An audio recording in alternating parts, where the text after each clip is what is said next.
Hey everyone, this is Michael Rosbrook. Welcome to the Tax Resolution Success Show podcast. And I have with us today Dr. Patty Ann Tublin, who is an internationally recognized communication and relationship specialist, among a bunch of other great attributes. So Patty Ann, welcome to the show.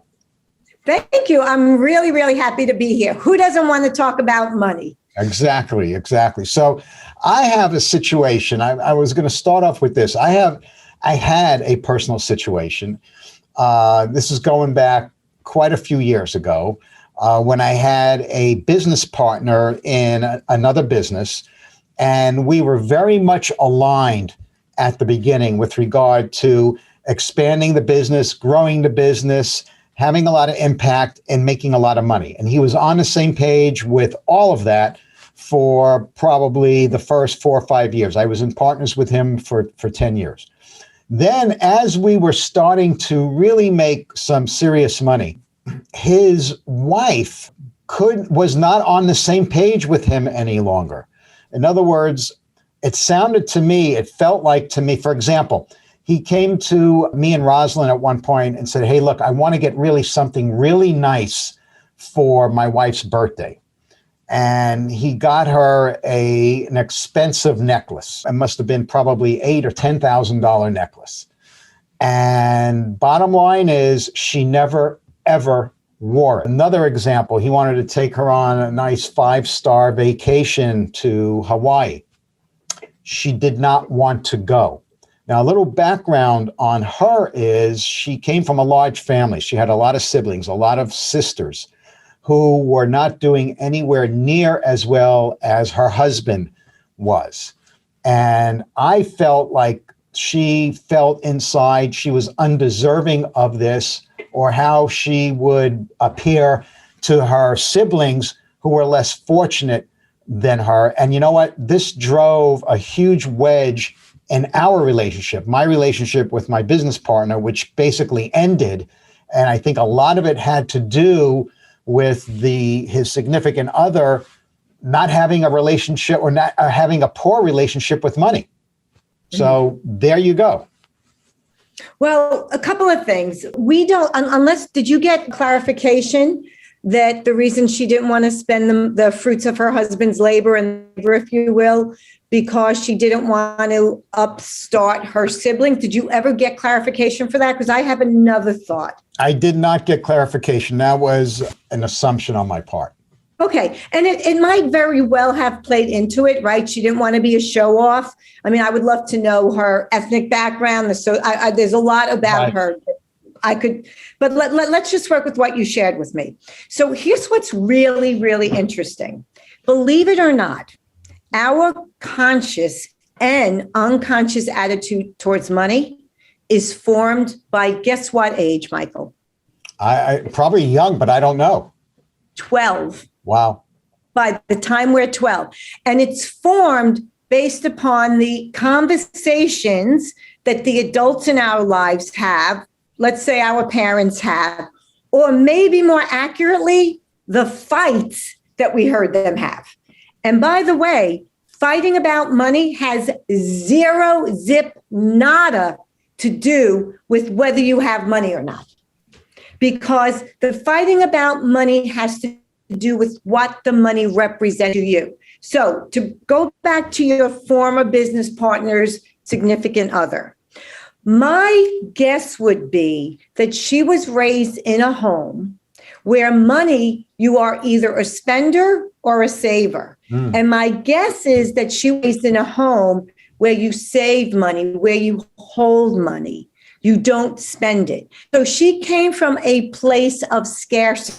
Now, maybe they had a lot of money, but the parents maybe were from the Depression. And if you know people that were raised in the Depression, no matter how much money these men or women have accumulated, there's that fear that never leaves them where it might not be enough. So what the money represents to you, and are you a saver? Are you a spender? Do you like to take risk? Are you risk adverse?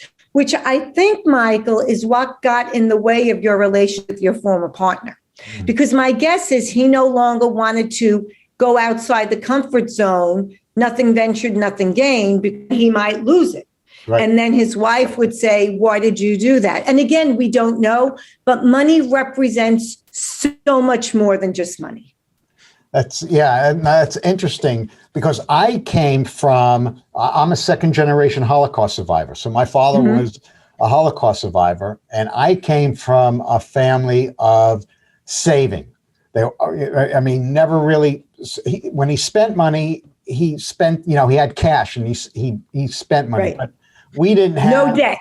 No debt whatsoever. Very spendthrifty. I don't know if that's the right word, but I mean, he would never pay retail for anything. I mean, cars, suits, shirts, nothing.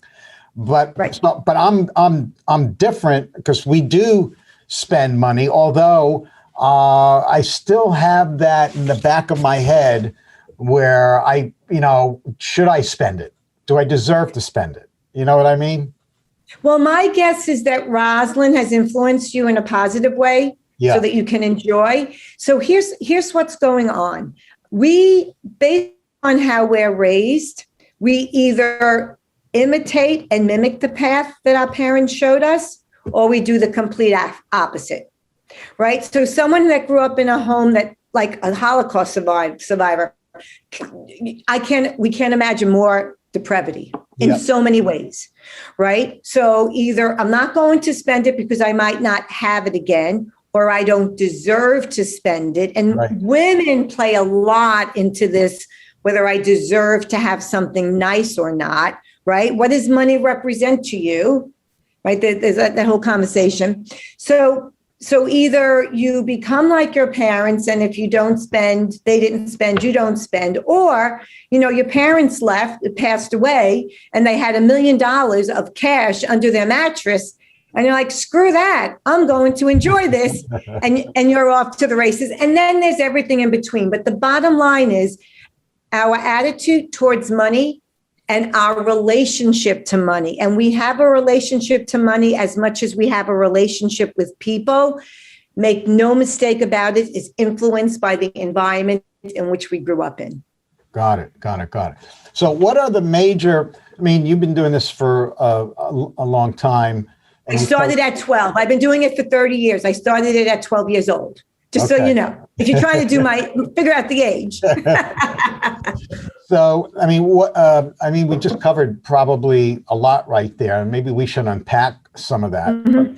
What are the biggest things with regard to spouses and money that get in the way, especially when it comes to supporting the spouse, whether it's a man or a woman, supporting the spouse and taking risks in, living out a dream, or just making a big expenditure, but one doesn't want to do it and the other one does?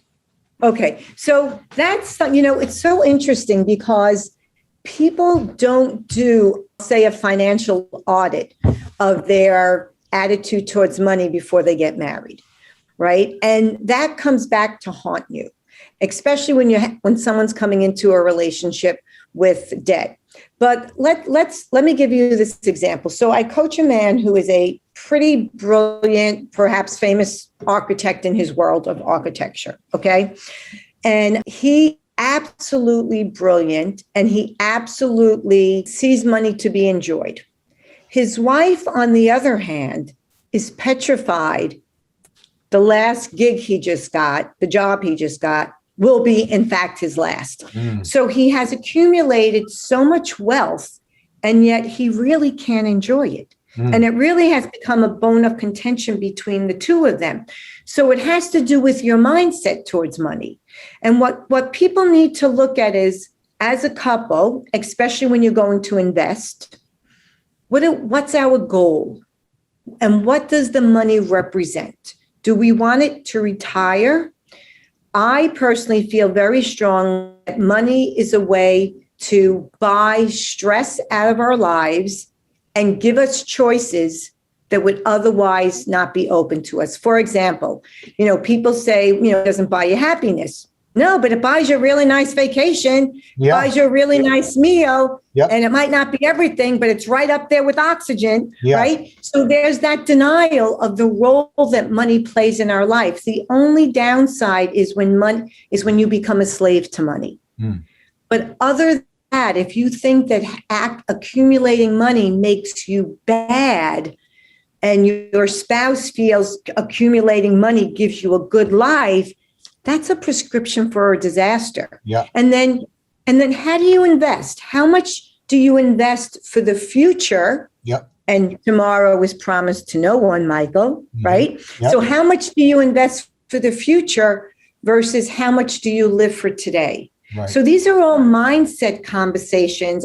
Is that where you want me to go? Is it too heavy, not heavy enough? No. This is good. I mean, it's a good, I'm sure that couples, well, they should be having this conversation, but I'm sure if they're not, it's definitely at the top of their subconscious, in any type of expenditure. I mean, and in business too. I mean, if when we put on live events and stuff, and I'd say probably 70% to 75, 80% of our customers are men. It's diminishing. We're getting definitely a lot more women, but so I know it must be difficult. I know it is difficult for some of them after they go to a seminar, they get all this great information. There's an opportunity for them to invest in themselves or their business. Then they got to go home and actually sell the idea to their spouse. Now, I'm a big believer in it takes money to make money, especially for retirement. I mean, everyone has probably a certain number that they want to retire on. And when I say that, I mean on a monthly income level, not the big number, but something that will support whatever lifestyle you want when you're retired. And if you're not there yet, if you don't feel you're there yet, you need to invest today so that you can ensure that that's going to be possible. If you don't invest today, in other words, if you don't spend the money today to make your future better, then just be satisfied with what you're going to end up with and don't complain. Well, nothing from nothing is nothing, right? And it's not just, a romantic couples. It's, as you mentioned when we started the interview, I do this with business partners all the time. How much money are we going to? You have to spend money to make money. So how much money are we going to put into the business? How much risk are you willing to take to grow the business? How much money are we going to put into our investment so that we can grow the investment? I would strongly suggest any type of these events. It's just my thought. Maybe it's not the platform that you use, but I would absolutely present this to both couples, both people in a relationship. Just like if you're going to present a game plan to business partners, you would never make a pitch to just one, because rightfully so, they have to go back to their partner and present it to them. Right. So I think so that nobody feels like you're trying to pull a fast one over on me, or what you probably hear is, oh, you're drinking the Kool-Aid, right, or, oh, they're just trying to sell you, as opposed to these are the benefits, and then have the person have the opportunity to express their objections. More important, but even better, if you can quiet their objections before you hear them, right, because you've been around the block a few times and this isn't your first rodeo. Right. So you know what the concerns are and you address them in a genuine, authentic way. But the truth of the matter is there is no reward in life ever without risk. Yeah. So if I've heard financial planners say before and advise people say, there's no downside and we're going to give you 10% return. I tell my clients, run as fast as you can. I'm not a financial person. I can't even balance the old school checkbook, but I am telling you, nobody can guarantee you anything. But there are considerations and there's a history and there's a formula that you guys use that is out of my, over my head. But you need to address the mindset of what's getting in the way of someone putting money out to grow money. Why is it too risky? And they might not know. So once you share that with them, they'll be like, Oh, that's why I can't buy myself that nice pair of shoes that I really can afford, but I deprive myself of that pleasure. Right. Yeah, I think you hit it too, because I think risk tolerance is a huge factor. And I think that goes back to what we spoke about earlier with, mindset and how you were brought up and how you were raised in the family. So I personally have a high tolerance for risk. Most entrepreneurs do, Michael. Okay. Or you wouldn't be an entrepreneur. Then I was in business with the wrong person, because he was not an entrepreneur. He had a very low tolerance. I could have told you that then. I could have saved you 10 years of grief. And because, the other thing I believe in is money like speed. If you get into the paralysis of analysis, where it's everything you've read and everything you see on paper and it's been presented to you makes sense, and you're just keep analyzing it and analyzing it and analyzing it over and over again, sometimes you miss the opportunity.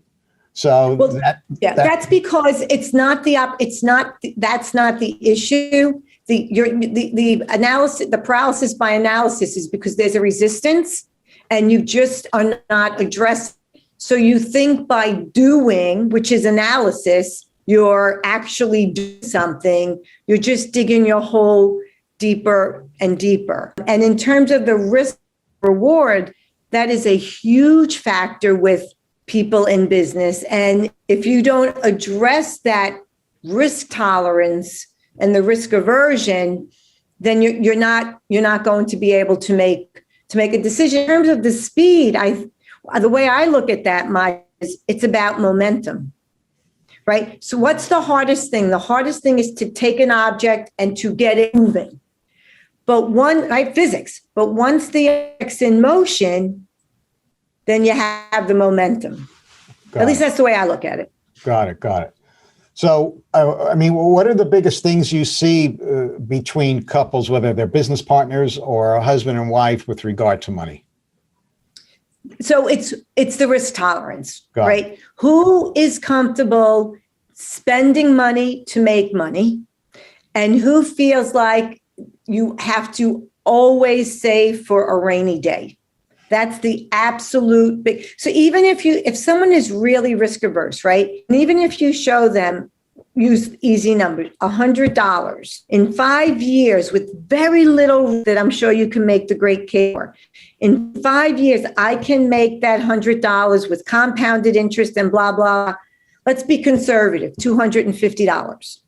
If you looked at those numbers without emotion, like Dr. Spock, just the numbers, just the facts, nobody would say no to that. Correct.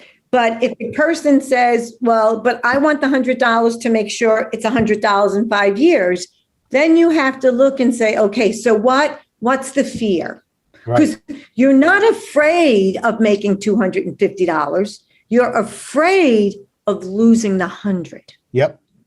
So that's the issue that has to be addressed, and it has to be acknowledged, and it has to be respected, because chances are those fears are not based from an academic reading or something they heard.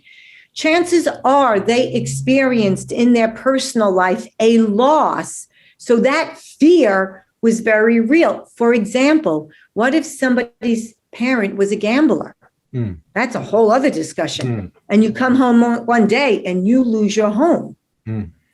You better know that before you try to ask a person to invest in anything. Right. Because at least that $100 means they'll have a roof over their head. And that's an extreme example. But, the point sometimes can be made when we use extreme examples. Do you find that people who have a higher financial risk for tolerance are folks that came from nothing or already lost, let's say, a fortune, or in other words, my own personal situation is I had lost everything at a young age, and it's not, and I don't feel like I'm not afraid of losing it again. There's certainly some fear there, but it's not fear that would keep me paralyze you. Yeah, it wouldn't paralyze me.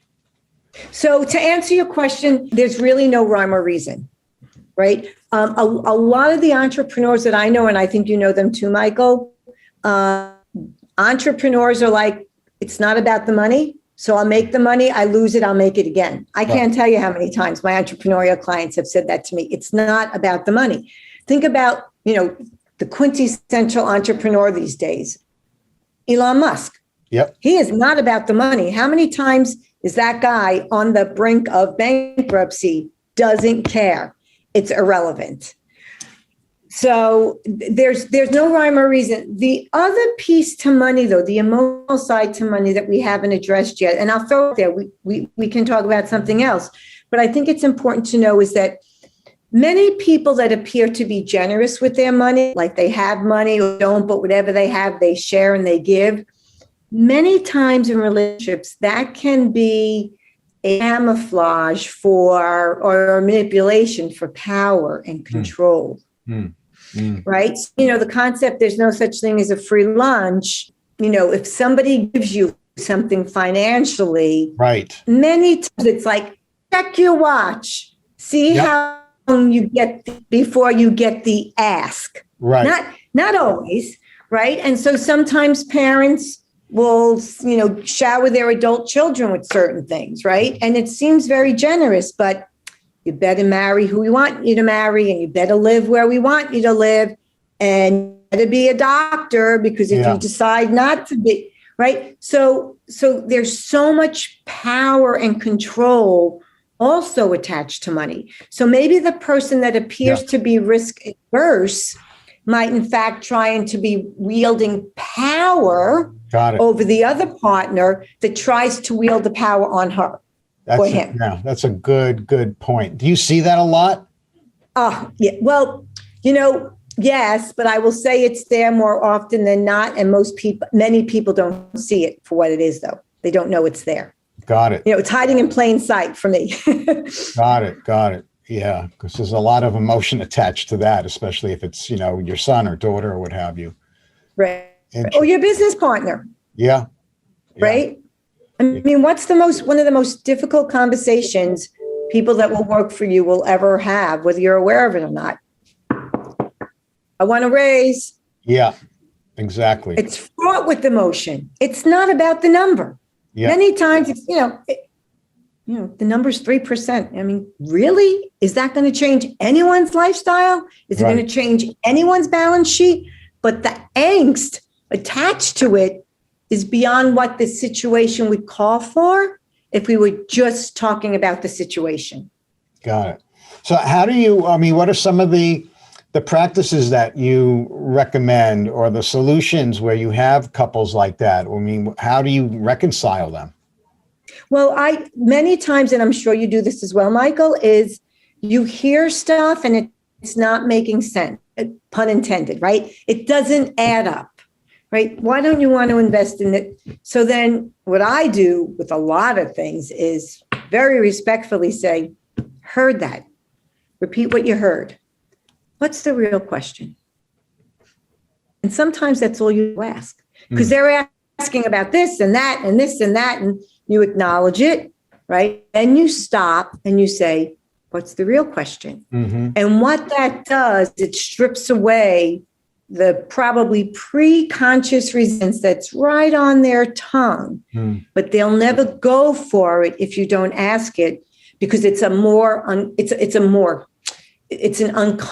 much more uncomfortable conversation to have than to say, no, I don't want to spend the money, than to say, I don't know if I ever told you, but at one point in my life, we were on food stamps, right? Something like that. Right. And you have to be very respectful about it. Right. And even if the person is not comfortable sharing that, maybe somebody in their life embezzled money and went to jail over it. So they don't trust a good return. Right. And even if someone's not comfortable sharing it, but you ask the question and listen to what's not being said. I'll repeat that. Listen to what's not being said. And then you give the out. Say, we don't have to go there. It just sounds like something else is going on for you. That's all. Wow. Yeah, that's very, very interesting. I was just gonna, well, as you were talking, I was thinking, if you, there's two things. If you really want to find out about a person, if you want to know about somebody, what kind of character they are, what kind of person they are, either live with them or loan them money. And you will find out very, very quickly where that person stands. You know what? And not only that, I'll tell you another way. And I remember years ago when I was younger, I didn't give this any sense, but oh boy, do I get it. You have a new client, right? And you're off the phone with them, and your assistant sends them the invoice, and it's already paid. That tells me volumes about people. Oh, yeah. Yep. As opposed to, I'm like, dude, you're making me be an asshole. Can you pay the invoice? I literally had that conversation at 12. I said, you're making me look like the bad guy. This was supposed to be paid the first of the month. Yep. Right? That tells you a lot about somebody. Yes. Now, you have to cut people some slack. I get all that. But if someone has it and they're not paying, you can't tell me that that's not a little withholding. Yes. You can't tell me that a little bit of power. I might need your services, but yes, I'll pay with a little bit when and I'm not saying there's malice and people are great and everybody's different, but yeah, the way people pay their bills tells you a lot. Can I tell you a really funny story? So my mother, who had nothing but worked her way up, she's an incredible woman. Maybe one day I'll share her story with you. She is literally on her deathbed. And she said to, I'm one of five, she says to all of us, when I die, if a bill comes in, you make sure you pay it. And we're all like, Ma? She's like, well, if I have always paid my bills my whole life. If the bill comes in, sure you pay it. We're like, Mom, you'll be dead. It won't matter. She goes, no, that's not who I am. That tells you about. Yes. Do you think I pay my bills on time, Michael? Yeah. Oh, yeah. You're damn right I do. Yeah. Yeah. Yeah. My mother would come from the grave and haunt me. Yeah. I hope that's okay. I shared that with you. Yeah, absolutely. Absolutely. Absolutely. I mean, the whole reason I'm doing this podcast show is to get, different insights on different topics, sometimes topics that people don't want to really talk about, which is this one. I mean, money, they say money is the root of all evil and everything else, and it can't buy happiness. And I'm with you. It certainly is up there with oxygen. It can buy some nice things which give you happiness, which give you enjoyment.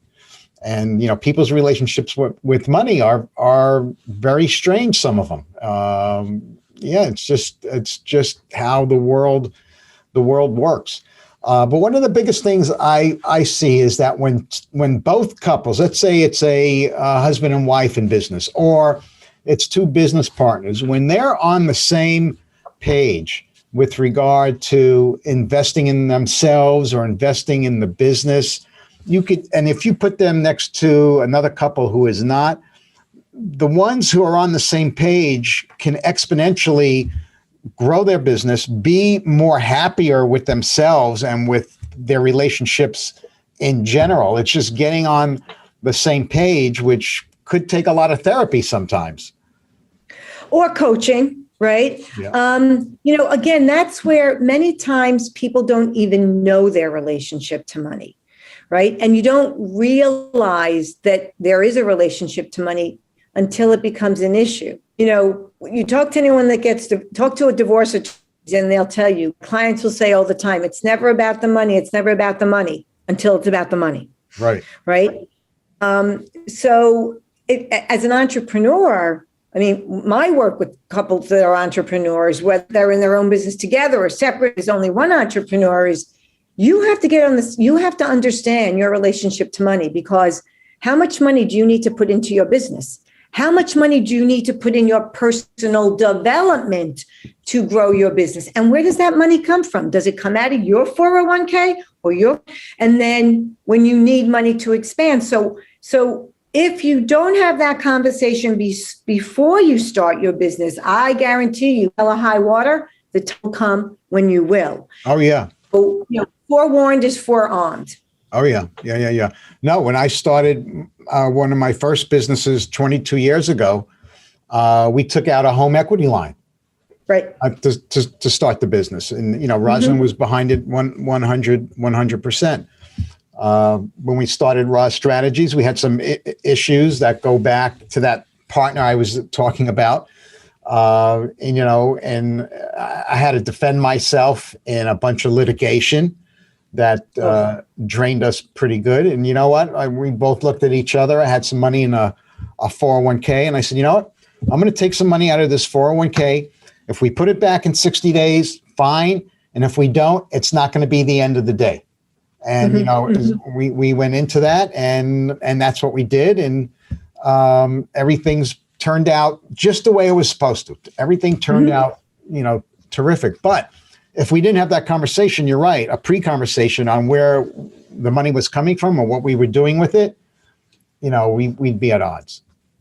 And the other part is, and I'm hating to say this, because, women make the mistake of being naive about money and think, Prince Charming is going to take care of everything. And then they're, one divorce and one catastrophic job loss away from bankruptcy, and they didn't know.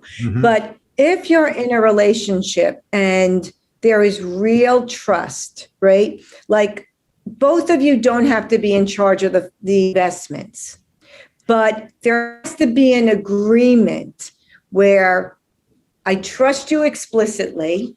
You know more about this than I do. Now, that meant I have access to. It doesn't go to your private email. It doesn't go to your private office, and you don't have any password that I don't have. Right. But if this is not my forte, I'm sort of kind of in the way. So tell me what you want to do. Good, sounds good to me. So both of you don't have to be in the weeds of investments and in the weeds of growing your wealth, but you have to have trust that you're determined to have the same goals. Right. And this is the budget, right? So listen, we can each spend as much as we want, up to, I'll make up a number, $50, $100, whatever it is, but there has that trust there, and especially with investments. So sometimes too many cooks there's too much in the kitchen, but you are going to make a decision. And Roz was like, I trust you, go for it, right? It's when, like the Bernie Madoff thing, kind of like there was no transparency. Right. How do you allow that? How does a spouse allow that? Right. But don't confuse transparency with control freak. Right. What do you say to couples that, because I see this a lot too, where it's usually the man is in charge of the finances, and the wife has no clue whatsoever where the bank accounts are, the passwords, the life insurance policies. In other words, the husband just puts money in the checking account every week or every other week, and the wife has no clue. What happens there? Okay, so I guess it makes a difference. My answer makes a difference predicated upon, does the husband not want the wife to have access to that information, or the husband wants the wife to have access and she doesn't want to know? It's actually, I've seen it both ways. Probably. Yeah. What's more problematic for you? Like to answer your question? The one where he's not giving it to her, but she's not asking for it either. Okay. So chances are she thinks she's grown up with the fallacy and with the belief that all women were brought up with the fairy tale, right? Marry Prince Charming and you'll never have to worry your pretty little head again about a dime. All right. So what I would suggest you do is, and by the way, I know some very well-educated women that are like CFOs that don't have that information in their personal finance. Wow. Can you believe it? No. Right. So there's something about the institution of marriage where there's this old school, and there's always exceptions, but there is the sense that the woman will be taken care of, even if she's the primary breadwinner, but that's a whole other conversation. Right. So what I would say to the man is, if he gives you the audience with the woman and together, I would say, listen, you're building your family's future. With or without your wife, preferably with her. Maybe she'll have a future without you at some point, which is we go by what the brilliant actuaries come up with, right? In order for you to best take care of your wife, she needs to have access to this information. Got it. Because having her head in the sand does her a disservice. And all the hard work you're putting in now with us is doing us a disservice as well. She needs to know where her financial security will come from. Got it. And she might not think it's important, but she will if it's not what she thinks it is and you're not here to explain it, and your entire legacy of your marriage gets rewritten. Wow. Interesting. So it comes from a place of caring and protection, and you built this wealth together, like anything else you do together. And then I would find out what the resistance is for the wife knowing. And that might be a very interesting conversation. That's where this is about, not just the number on the sheet. This is about what that number represents. And it might very well be she adores her husband. She cannot even fathom the thought that he's not here. But, we can be in denial all we want, but sooner or later, the Grim Reaper comes knocking on our door. Yep. And, we should have world peace too. I tell women all the time, but I don't see that happening anytime soon. So Penny Ann, you do a lot of coaching on this subject. Before I forget, where can people find out more about that and you? Sure. So they can go to my website, which is drpattyann.com. And I've written 2 books, but this is the book your people would like. And I only happen to have it here, called Money Can Buy You Happiness: Secrets Women Need to Know to get paid what they're worth. And I think it's really important for men to be aware of this information, because every man on the planet has had a mother, a wife, a daughter, a cousin, a sister, a friend, whatever, that has suffered because of their lack of knowledge about money and financial investment.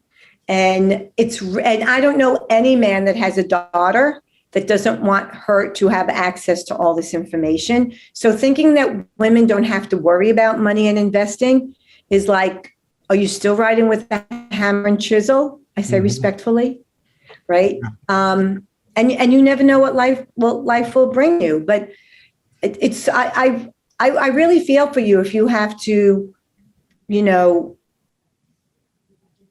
talk a man into having his wife be part of the conversation. Yeah. But she really does have to be, because it will empower her in the future. And the men that are doing this to be traditional, right? So stereotype, I feel like I'm going to get in trouble for saying this, but these men that have worked so hard, and you've worked so hard with them to give them a great nest egg when they get older and when they're not here for their wives need to be a part of this conversation. And in a lot of ways, Michael, this might sound so corny, but it's a part of the love story. Many people, we started with nothing. And look at what we've built together. Right. And the people that say money doesn't buy you happiness are the ones that have it. Got it. So Penny Ann, what's your website again? Oh, it's drpattyann.com, drpattyann.com. Oh, okay. And I tell people to go on LinkedIn, Dr. Patty Ann Tublin, but they'd have to tell me how they heard of me, because I don't accept them if I. Got it. And they can get that book on Amazon? On Amazon. Okay, cool. Yeah. Cool. Yeah. All right. This has been great. I mean, I think we could speak a week on this subject because it's so emotionally charged. It really is an emotionally charged subject. Any last parting words for the audience? I would say, embrace your finances as a positive, with the positive mindset. We're all raised to think that money is a dirty 4-letter word. I actually think you do yourself and your loved ones a disservice by avoiding the topic. So I would say invest in yourself, seek out someone like Michael, like yourself, get professional help, let your money work as hard for you as you work for your money. And I know you do that for all your clients, Michael. And Michael did not ask me to say that, but I know that to be true. And it just came out. So thank you, Patty Ann. Yeah. And actually, since we're on the subject of money, if you want to get off the tax return trap hamster wheel and actually make a lot of money helping good people, go to my website, ROZ strategies, that's plural.com, rozstrategies.com. We have a bunch of free resources for you. Penny Ann, thank you so much for being a guest on the show. This was a great topic. I appreciate you. And I'm sure we'll speak soon. Thank you so much. It was a pleasure. Thank you. Bye-bye. Bye. Hey, Michael Rosberg here, the Rosman, the tax resolution guy. Go check out my podcast, The Tax Resolution Success Show, on Apple or Google. Subscribe, or you can go to my website, rozstrategies.com, and go to the podcast page. It's a great show. Hope you subscribe. I'll see you there.